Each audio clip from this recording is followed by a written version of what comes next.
ഓണം ഇങ്ങെത്തി. എല്ലാരും ശർക്കര വരട്ടിയൊക്കെ മുന്നേ ഉണ്ടാക്കി വെച്ച് കാണുമല്ലേ?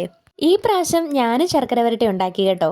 എല്ലാ പ്രാവശ്യവും കടയിൽ നിന്നാണ് കേട്ടോ മേടിക്കുന്നേ. ഈ പ്രാവശ്യം ഒന്ന് മെനക്കെട്ടേക്കാന്ന് കരുതി. വിചാരിക്കുന്ന പോലെ അത്ര വലിയ പണികളൊന്നും ഇല്ല കേട്ടോ ഇതിന്. ഞാൻ ജസ്റ്റ് ഇതിന്റെ റെസിപ്പി ഒന്ന് പറയാം, ഇനി ആർക്കെങ്കിലും ഉപകാരപ്പെട്ടാലോ. ഏത്തയ്ക്ക് തൊലി കളഞ്ഞ് ഉപ്പിട്ട വെള്ളത്തിനകത്തോട്ട് ഇട്ട് വെക്കണം. ഇതുപോലൊരു സ്പൂൺ കൊണ്ട് ചിരണ്ടിയാലേ അതിലെ ചെറിയ തോലുകളൊക്കെ ഇങ്ങ് പോരും കേട്ടോ. എന്നിട്ട് ഇതേപോലെ ഒരുപാട് വലുതുമല്ല ചെറുതുമല്ലാത്ത കഷ്ണങ്ങളായിട്ട് മുറിക്കണേ. എന്നിട്ട് 2-3 വട്ടം വെള്ളത്തിൽ കഴുകി അതിന്റെ കറ നന്നായിട്ട് കളഞ്ഞ് അരിപ്പ പാത്രത്തിനകത്തോട്ട് മാറ്റിയേരെ, വെള്ളമൊക്കെ ഒന്ന് പൊക്കോട്ടെ. എന്നിട്ട് നന്നായിട്ട് തിളച്ച് കിടക്കുന്ന എണ്ണയിലോട്ട് പിറക്കി ഇതെല്ലാം കൂടി ഇടണേ.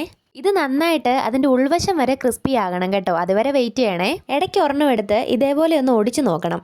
അന്നേരം അകംവശം വരെ ക്രിസ്പി ആയെങ്കിൽ കോരി മാറ്റാവേ. എന്നിട്ട് നമ്മൾ ഏതിലാണോ ഇത് മിക്സ് ചെയ്യാൻ ഉദ്ദേശിച്ചേക്കുന്നത് ആ പാത്രം അടുപ്പത്ത് വെച്ച് ശർക്കരയും കൂടെ അതിനകത്തോട്ടിട്ട് കുറച്ച് വെള്ളവും കൂടെ ഒഴിച്ച് അത് അലിയിപ്പിച്ചെടുക്കണേ. ഈ ശർക്കരപ്പാനിയിൽ വെള്ളമെല്ലാം വലിഞ്ഞിട്ട് നന്നായിട്ടൊന്ന് കുറുകി വരണേ.